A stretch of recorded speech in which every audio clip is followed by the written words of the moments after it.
Hi everyone, my name is Nitin Gopalakrishnan Nair. Today I'll be presenting our work AT-DDPM, restoring phases degraded by atmospheric turbulence using denoising diffusion probabilistic models. Atmospheric turbulence causes space-varying distortion to images that are captured by long-range cameras. The distortion caused by atmospheric turbulence can be modeled as T equal to D of H of I plus N, where T is a turbulence degraded image, H is a blurring operator, D is a geometric deformation operator, and N is Gaussian noise. Recently, GAN inversion methods have achieved state-of-the-art results in mitigating turbulence effect on faces because of their ability to reconstruct facial features correctly. In this work, we explore the use of diffusion model for the task of atmospheric turbulence mitigation. The proposed method is as follows. First, we take a model which has been trained on a very large dataset for the task of super resolution by a factor of 4. Now, we adapt this model for the task of atmospheric turbulence by training on synthetic data. The super resolution model is treated as the diffusion model, and we add an additional constraint while training, which makes the noise predicted by the super resolution model as well as the noise predicted by the strong turbulent degraded model to be the same at each time step. This ensures that facial features are learned correctly along the learning process of the diffusion model. During inference, we also propose a new strategy where we start with a noise turbulence degraded image rather than pure Gaussian noise.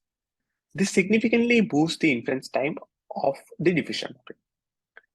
And finally, after each training iteration, we update the teacher parameter using the EMA rule. The motivation for the proposed training strategy rather than a normal conditional diffusion model is as follows. Suppose we train a model for the task of mitigating turbulence images directly.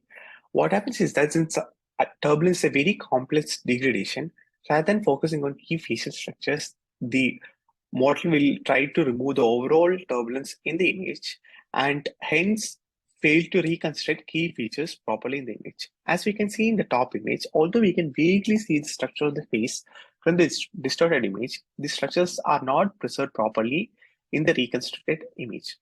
Whereas, using our proposed training strategy, the key structures are focused properly and we get a clearer image.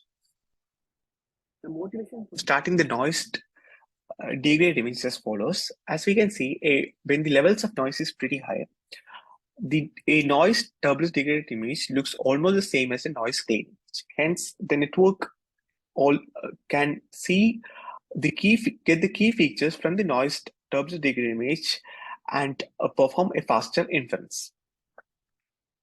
These are some results on real-world data sets. As we can see that the state-of-the-art method, LTT GAN, produces a significant color shift to the images as well as edge artifacts, whereas in our case, we are able to accurately reconstruct the images without any color shift. We have some quantitative results on Celebrate dataset, which is a synthetic dataset, and LRFID dataset, which is a real-world dataset. As we can see that we achieve state-of-the-art results in almost all metrics for both the datasets. Now, this is the effect of progressive training that is proposed. Without progressive training, key facial features are not preserved across the images, but with the introduced progressive training, the method is able to produce results in which all the features are preserved, as well as we get a significant boost in performance with all the metrics.